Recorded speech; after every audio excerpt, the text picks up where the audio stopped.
Hey guys, Mr. Backerberg here. In this video, we're going to look at parallel and perpendicular lines. So when we're talking about parallel lines, two non-vertical lines are parallel if they have the exact same slope.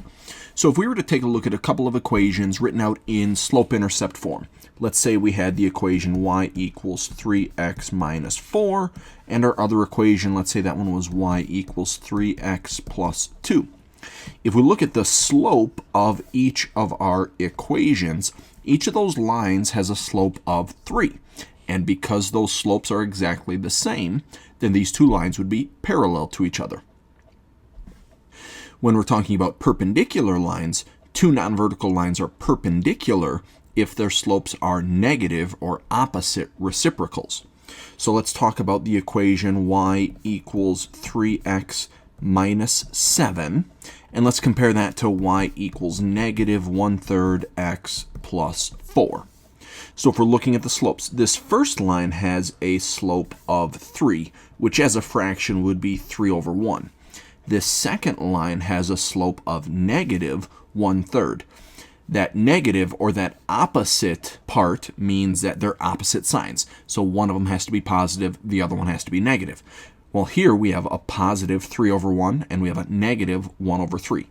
And then as far as that reciprocal goes, the reciprocal means that we flip the fraction over. So when we have 3/1, if we flip that over, we get the 1/3. So these two slopes are negative or opposite reciprocals, so these two lines would be perpendicular to each other. In this first example, we're going to look at writing out an equation for a line, and we want to make sure that that line goes through the point 3, 5, and we want it to be parallel to the line with the equation y equals 2x minus 8. Because we're talking about parallel lines, we want our two lines to have the exact same slope. So the equation that we're given, that line has a slope of 2. So if we want to write out the equation for a parallel line, we want to use the exact same slope.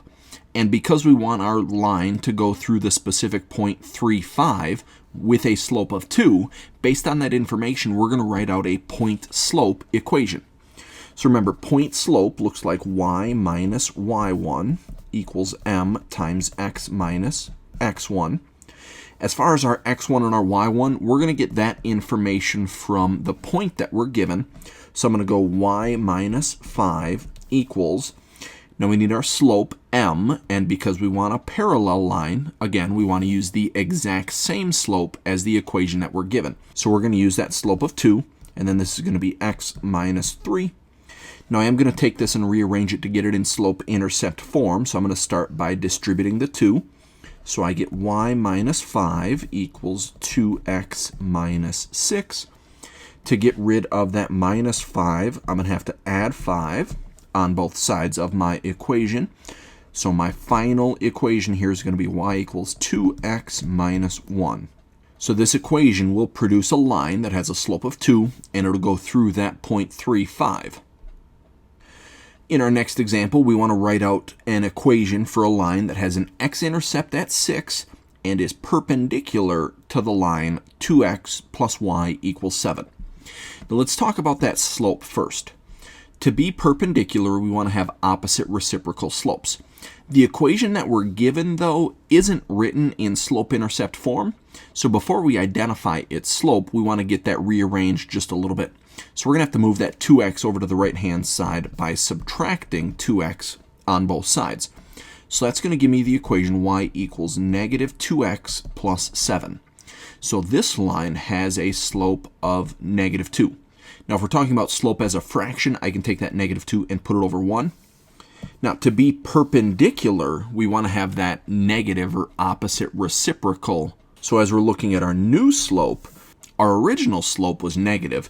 So our new slope, we want that to be positive. We need them to be opposite signs.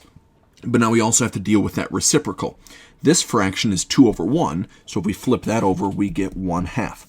So the perpendicular slope for negative 2 would be 1/2. Now looking at that x-intercept, that actually gives us a point. Your x-intercept is the point where your line crosses through the x-axis. and your x-intercept always looks like some number, comma, 0. Because you're going directly through the x-axis, the y value of that point is going to be 0. So because we know that we've got the x-intercept happening at 6, that ordered pair has to be 6, 0. So now I can take that information, that point, and our perpendicular slope, and I can write out a point-slope equation. So remember, point-slope form looks like y minus y1 equals m times x minus x1.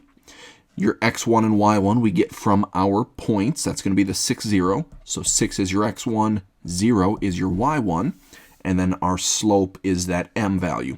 So writing out this point-slope form, it's going to look like y minus 0 equals our perpendicular slope of 1/2 times x minus 6. Now, as far as that y minus 0 on the left-hand side, there's nothing that really needs to happen there except for just simplifying that minus 0 out of there. Subtracting 0 isn't going to change that y value at all, so it's going to say y equals. If we distribute that 1/2 on the right-hand side, we're going to get 1/2 x minus 3.